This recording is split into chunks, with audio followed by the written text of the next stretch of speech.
The hearing for the restoration of pension for public sector workers is just hours away, and the unions brought a deeper awareness to the struggle.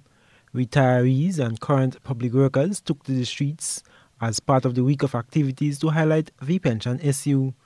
The case of Humlin Armstrong was prominent, as like in her case, many public servants are being left without a pension. Government has maintained that it will await the outcome of the court matter and will be guided accordingly. Kenny James, former GUT president, expounded on the significance of Wednesday's march and rally. There are those of you sitting here whose name is already documented in history because your salaries, our salaries, were docked for this purpose. James noted the fight against the 1983 Pension Disqualification Act continues despite the 38-year-old struggle for the 1958 pension. They took that money and you're here today to march a second time. Now what that says to you is our money is important, but when we're not getting our monies, our fight is even more important.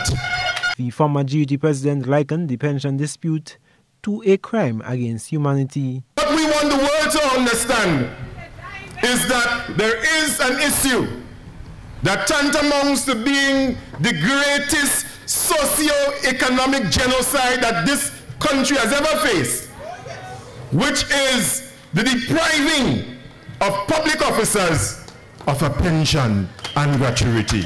He says the reality is many public workers, after giving years of service to the country, have had to resort to other subsistent forms of earning a living. For us, as public officers and public servants, our arrangement is etched in our constitution. And our arrangement says that our pension and gratuity must be charged on Mr. Consolidated Fund. Several of the colleague unions, as well as members of the Grenada Movement and the National Democratic Congress, were present in the march and rally. I am Gerard Joseph for GBN News.